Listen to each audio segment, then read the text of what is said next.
Llevó a cabo la primera sesión y marca el inicio de, por supuesto, 2 años de consolidación de algunos grupos, otros han subido y otros han bajado.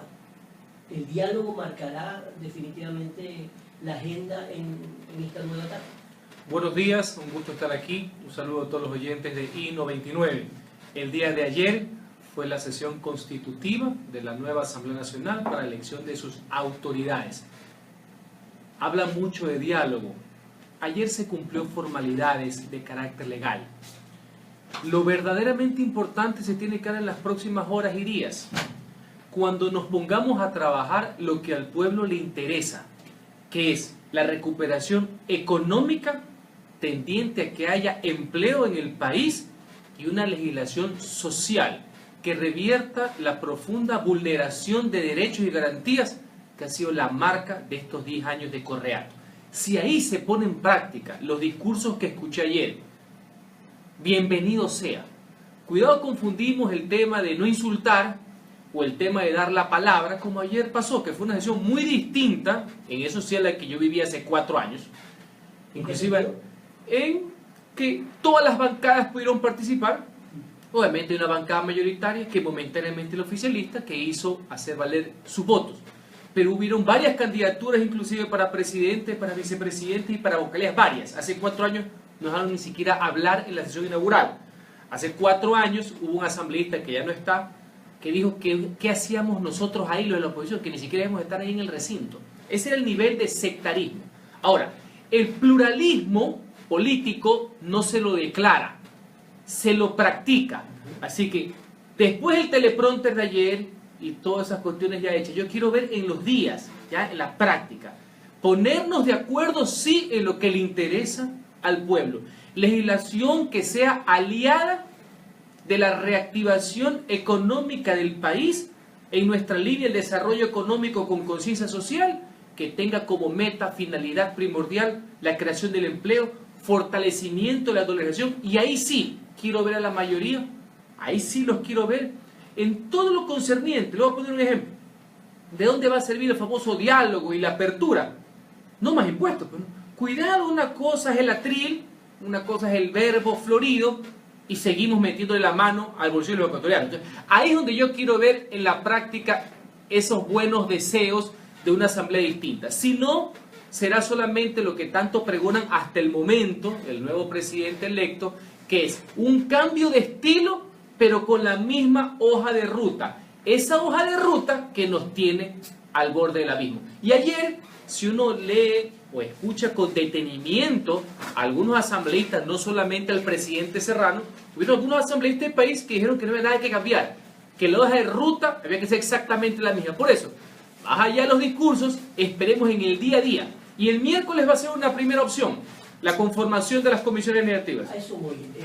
Sí, por un lado, los discursos. Por otro lado, el trabajo que tienen que hacer ya ustedes como tal. ¿Qué hace la oposición? ¿Se reunieron?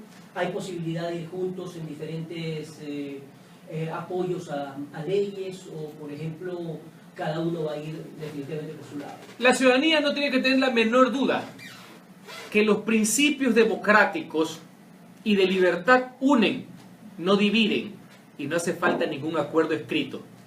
Ahora que están más pendientes, me parece bien, podrán ver y verificar que en los 4 años que estuvimos, la oposición, siempre estuvimos unidos. Otra cosa es en temas de carácter electoral, que cada uno tiene derecho a presentar su propuesta, pero en la Asamblea siempre estuvimos unidos. 99% de la votación fueron de la misma manera. Yo no tengo la menor duda que ahora sí será. No tengo la menor duda. Cuando se trate de defender principios de libertad, y por ejemplo, ahí quiero ver la cara de los oficialistas, el tema de la ley de comunicación, cuando se la derogue, o como dicen algunos, reforma estructural, que pase por eliminación de la Supercom, de entrada, ahí quiero ver, pues, yo no tengo la menor duda que las asambleístas de oposición vamos a estar en esa línea. Hay que ver cómo está en la línea del oficialismo, ahí se va a ver, ahí se va a ver. ¿Quién la va a plantear? Varios grupos ayer, tanto la bancada del Cambio Positivo, que conforma el Partido Social Cristiano, Mayra Guerrero, Tiempo de Cambio y Social Conservador, como las otras bancadas, lo han propuesto. Vamos a ver cuál va a ser la actitud del gobierno. Ahí es un ejemplo vivo. El propio presidente electo habló justamente de hacerlo, ¿no? Bueno, maestro, ya que usted me toca ese tema, yo le escucho algunas cosas siempre, ¿no? Usted cambia, veamos cómo llega el 24, veamos cómo llega, porque en el asunto de la ley de comunicación he escuchado varias versiones, igual que el tema de los impuestos, ¿no? Y hasta ahí nomás quiero llegar porque no quiero ponerle el calificativo que merece. Bueno, del 14 al 12, eso ya... Está en la ley. Por eso. Está en la ley. Veamos cuál va a ser la actitud. Recordemos que solo por iniciativa presidencial se puede presentar proyecto de reforma tributaria. Y ahí es donde se necesita esa mano que colabore y estimule al sector privado, que necesita reglas claras para poder invertir y poder generar empleo. Lo que se necesita no es que haya más impuestos que asfixien a esa iniciativa privada que ha sido marginada y castigada a lo largo de estos 10 años. Y usted ve por eso los índices de desempleo. ¿Por qué? Porque creían que había un modelo estatista donde el gobierno podía hacerlo absolutamente todo, inclusive invadir áreas que tienen que ver con el libre juego de la empresa privada, obviamente respetando la ley y pagando los impuestos. Eso para mí nunca ha estado en discusión. Veamos cuál va a ser la política del nuevo frente económico del presidente electo. No devaneos como los que han tenido con la dolarización, que hablan que hay que mantenerla porque le gusta a los ecuatorianos, y traen ministros europeos que hablan piedras en contra de la dolarización y hablan de la moneda propia. No, firmeza. El fortalecimiento de la dolarización no se hace solo de forma declarativa, sino con acciones concretas, legislación que la apoye. Y eso es importante porque recordemos que la dolarización ha sido un baluarte para el desarrollo económico del país y principalmente en beneficio de las clases medias y clases pobres del Ecuador. Bien, Henry, antes de dar paso a Jorge Escobar, la conformación y el trabajo que va a cumplir la oposición, por supuesto, el Partido Social Cristiano y Madera de Guerrero tienen también sus iniciativas. ¿Quién va de jefe de bloque? ¿Usted es coordinador? Yo soy el coordinador y el doctor Vicente Tallano es el subcoordinador de conformidad con la ley la orgánica de la función legislativa. ¿El papel del doctor Falqués Batallas? Líder de la bancada. ¿Qué significa líder? Líder. El liderazgo no está en un cargo, el liderazgo se lo ejerce. El liderazgo es un intangible que se logra a través de la experiencia, de la capacidad de la ejecución. Hay algunos que piensan que el líder es un cargo, entonces yo soy el primer líder, el segundo líder, el tercer líder, eso no existe. Por eso es que la gente se burla pues, de los políticos, ¿no? El liderazgo es un intangible que viene con las personas. Yo soy el coordinador, y el doctor Vicente Tallano el subcoordinador, y el doctor Luis Fernando Torres, a quien escogimos de forma democrática hace una semana, entre todos los 16 asambleístas, fue nominado por nosotros, por la bancada de Cambio Positivo, y ha sido designado como corresponde en derecho, porque no es ninguna concesión, no es ninguna dádiva, ha sido nominado y elegido para ser vocal representante de nuestra bancada ante el Consejo de Administración de la Legislatura. ¿Cómo le va, asambleísta? Buen día, bienvenido al diálogo. Sobre esta suerte de indefinición ayer con la cuarta vocalía, ¿qué es lo que se escucha allí en la asamblea? Le pregunto porque usted es asambleísta electo y seguramente tiene información más precisa de primera mano, porque ayer se le dijo no a Guillermo Segui, pero no se sabe si es que van a hacer una nueva moción, qué es lo que se escucha, cuál sería la alternativa, porque como usted decía hace un momento, por derecho, por número de asambleístas, por ser la tercera fuerza política en el sentido del Partido Social Cristiano, se obtuvo la tercera vocalía. ¿Qué es lo que podría suceder de aquí hasta el miércoles de manera paralela a esta otra historia, que es la conformación de las 12 comisiones permanentes especializadas más de la de fiscalización? El día miércoles habrá sesión de la Asamblea Nacional.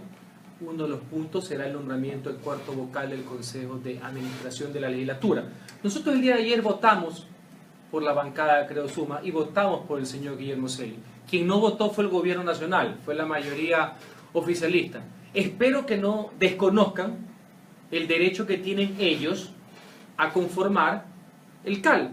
Por eso nuestro voto ayer, sin perjuicio de la reciprocidad, porque también ellos votaron por el candidato. Pues no puede haber división en cuanto a los objetivos. Esa no es nuestra labor como representantes del pueblo. Y apelo al sector del gobierno, al sector del oficialismo y la bancada mayoritaria a que sean coherentes y sensibles al mandato popular, que saben que ese tipo de excesos, ese tipo de atropello institucionalizado ese abuso orgánico, utilizando las leyes en vez de defender al pueblo para vulnerar sus derechos, es lo que tiene hastiada a la ciudadanía. Y yo no creo, y considero, que ellos ya no tienen, nunca tuvieron, pero lo malinterpretaron, ningún cheque en blanco para querer hacer lo que les venga en gana. Así que estos próximos días, semanas van a ser muy importantes, van a ser vitales para saber si en verdad esta es la foto del continuismo, con otro rostro, por ahí dicen dos caras de la misma moneda, o en verdad va a haber cambios que son los que le interesan al pueblo en esta materia, porque tiene que ver con libertad de opinión y de expresión, que es muy importante. Y no se puede caer en el facilismo que escuché también en los discursos, es que como no hay periodistas presos, es que se libertó. Es que tienen unos análisis que son es de caerse de la hamaca, porque no hay otra expresión. Claro, los matizan con ciertos bullets, con ciertos titulares de apertura. Uno. Y dos, ponernos a trabajar desde el primer minuto en legislación que sea aliada de la recuperación económica para favorecer la inversión, para ayudar a la iniciativa privada, para que nuestro fin principal, nuestro único enemigo, sea derrotar la pobreza, el desempleo y la corrupción. Asambleísta, usted aseguraba hace un momento que obviamente, como es natural, al interior de la Asamblea hay afinidad en los bloques, en los distintos asambleístas por conformar o integrar determinadas comisiones. Me acuerdo que durante la campaña electoral muchos habló de inaugurar, así se lo dijo, inaugurar la fiscalización. ¿Hay interés en conformar esta comisión? Se lo pregunto en virtud de qué. En virtud de que ayer en su discurso el presidente de la Asamblea, el flamante presidente de la Asamblea, el exministro del Interior, señaló que en ningún país del mundo, en ningún gobierno, se puede garantizar que un funcionario sea 100% transparente y que por eso van a ser implacables, según dijo ayer el nuevo titular del Poder Legislativo, ante cualquier eventual caso de corrupción o de latrocinio o presunto latrocinio. ¿Cuál es la lectura del Partido Social Cristiano sobre aquello? Vamos por partes. ¿Que hay interés? Por supuesto. Tenemos grandes representantes que han manifestado en firme su interés de ir a la comisión de fiscalización, que es una comisión que uno puede pertenecer sin perjuicio de estar en otra comisión permanente. Y esto también sin descuidar de que la fiscalización es un proceso permanente. No porque no estás en una comisión no puedes tratar sobre el tema como conversamos hace unos minutos. Les pongo un ejemplo. Cristina Reyes sería una gran integrante de esa comisión. Su experiencia, la capacidad demostrada en la defensa de los derechos de los trabajadores, la hace un personaje ideal para estar ahí. Y hay varias asambleístas. Roberto Zambrano Esmeralda quiere ir a fiscalizar. Recordemos que muchos de los latrocinios que han pasado en este gobierno han tenido Esmeraldas como su epicentro, lastimosamente. El tema de la refinería, el tema del ex asambleísta, la de la Esperanza. ¿Se acuerdan la que ahí bailaron unos billetes ahí de un contrato que fue destituida por la Asamblea? Así que ahí le voy citando dos nombres para que vea que existe el interés y la convicción de trabajar en esa línea.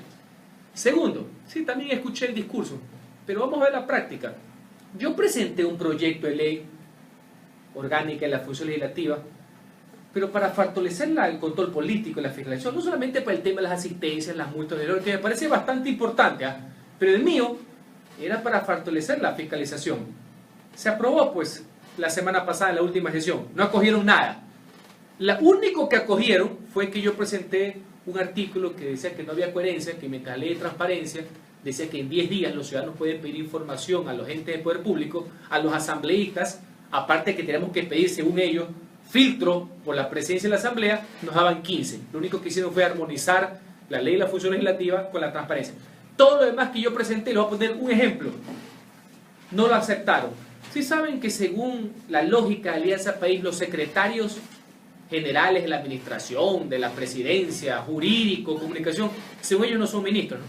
Y por tanto no son responsables, no de fiscalización y juicio político, que es la última etapa del impeachment, como se denomina, sino el control diario de la Asamblea. No son sujetos de control político. Novedosísima teoría.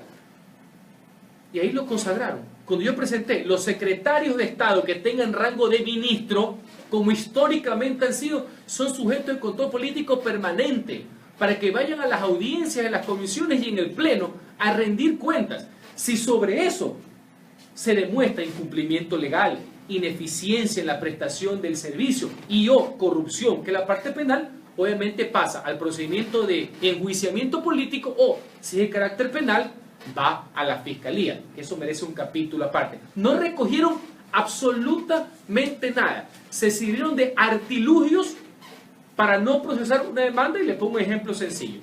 Pues bien, eso es la parte política. Ahora es lo importante, porque esto le interesa a la ciudadanía. El control político tiene unas bases, tiene unas aristas, es de responsabilidad política, que puede derivar en responsabilidad penal. Para que llegue la justicia, para que llegue, que no haya impunidad, que es lo que es el pueblo, se necesitan autoridades de control independientes y no dependientes del poder político. Acaban de nombrar fiscal general una persona que hasta hace pocos meses era un asistente, consejero del presidente, activo tuitero, para denigrar, para insultar y para vejar a todos los que no comulgaban con la revolución ciudadana. Ese es el que va a llevar los casos adelante para investigar lo sucedido estos 10 años de Correato. Él va a garantizar la independencia de funciones y de poderes, porque nada va a servir si todos estos casos que se tienen que procesar, cuando vayan a los organismos pertinentes, que es la Fiscalía y las Cortes de Justicia para sentenciar, son adláteres del poder de turno. Eso hay que tenerlo muy pendiente, para que todo el círculo de lucha ante la corrupción pueda servir y se pueda cerrar. El arma, jurídicamente hablando, es la Fiscalía y las Cortes. Eso hay que tenerlo absolutamente claro. Si no, ese sentimiento está trunco. Ustedes habrán entrevistado en un momento al Contralor, cuando varias veces ha dicho que ha presentado miles de informes de responsabilidad penal, que es el área de él, administrativa. Él es el Contralor de la República. Van a los órganos de justicia, bien, gracias. Así que cuidado con el tema, que sí a la fiscalización, no al show mediático. Aquí utilizan para quemar tiempo, cuando en verdad lo que se necesita es que se procesen esos casos, que vienen muchas veces del Parlamento, o pueden venir de la ciudadanía, pueden venir de la prensa. ¿De dónde el pueblo ecuatoriano se ha enterado de todo lo que ha sucedido estos últimos años? Por la prensa ecuatoriana. ¿Y qué es lo que sucede aquí? No solamente que no se los procesa, sino que terminan procesando a los comunicadores. Aprovecho la oportunidad para manifestar mi solidaridad con Luis Eduardo Vivanco, quien quiere ser, en este caso, enjuiciado por opinar en Twitter. Las expresiones, opiniones y los fundamentos de Henry Cucarón. Muchísimas gracias por haber estado aquí. Vamos a irnos a una pausa comercial. Son exactamente las 7:57. Ya regresamos. Gracias. Suerte. Gracias.